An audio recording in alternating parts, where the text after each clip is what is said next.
L'ouvrage publié sous la coordination de Guillaume Pfister, en collaboration avec l'École d'affaires publiques de Sciences Po, sous le titre non moins provocateur et interrogateur, La culture contre la violence, est annoncé dans la presse comme le livre qui bouscule le débat. Il interroge notre présent, un siècle après Albert Schweitzer. Merci beaucoup, Gérard, de nous permettre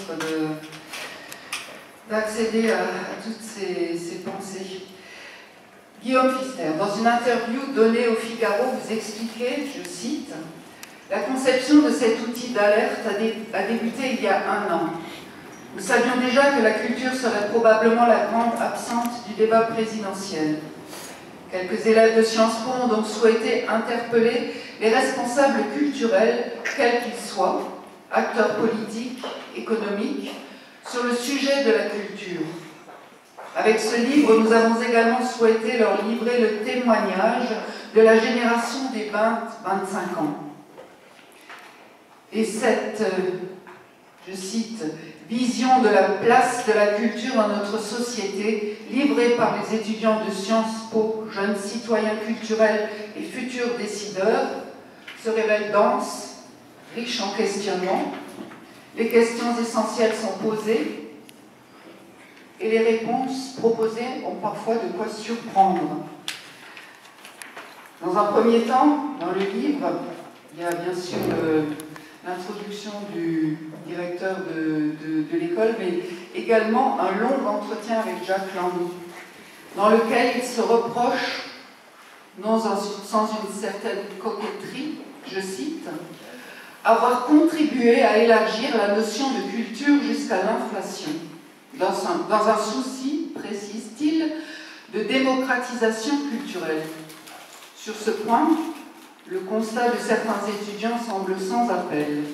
Nous entendons un extrait de la culture contre la violence.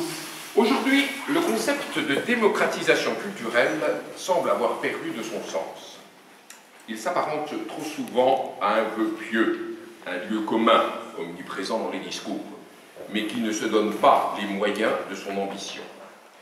Dès les années 1990, certaines voix se sont élevées contre la politique conduite par le ministère de la Culture au nom de la démocratisation culturelle, telle la voix de Jean-Claude Valach.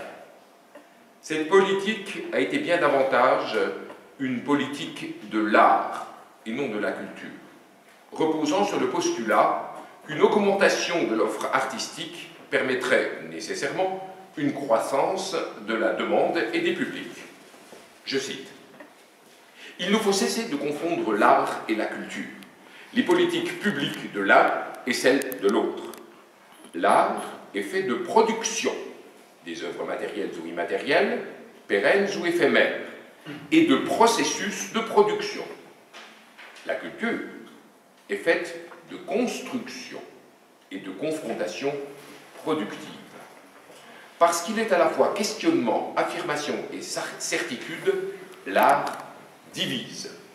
Parce qu'elle est construction, la culture peut rassembler. » Voilà, 2006. Je reprends le texte. Alors que la culture nous est souvent montrée comme le dernier levier fédérant les Français, nous souhaitons ici interpeller les décideurs publics sur la nécessité de réinventer une politique qui donne les moyens à chacun de se saisir et de s'approprier le bien culturel. Si l'on compte interroger les moyens, il ne faudra pas résumer ce débat à une étude sur les leviers économiques de la démocratisation. Les politiques tarifaires, si elles sont une première condition pour favoriser la venue d'un public néophyte, ne peuvent constituer l'unique réponse aux enjeux de l'accès de tous aux biens culturels. La démocratisation culturelle doit-elle rimer avec le cloisonnement et l'étiquetage des publics? Nous n'avons pas vocation ici à remettre en cause le travail et les riches projets qui ont été menés jusqu'à maintenant pour permettre une meilleure démocratisation culturelle. Cependant, nous observons que certains aspects de cette politique l'empêche d'être véritablement efficace. Les années 2000 ont consacré l'appellation « publics éloignés » qui désigne les personnes éloignées géographiquement et ou socialement de l'offre culturelle de notre pays. Mais éloignées par rapport à quoi? Une culture dominante et savante qui prend l'ascendant sur toutes les autres formes? Une culture légitimante qui s'épuise à tenter d'intégrer une création urbaine, moderne, volontiers hors la loi? Guillaume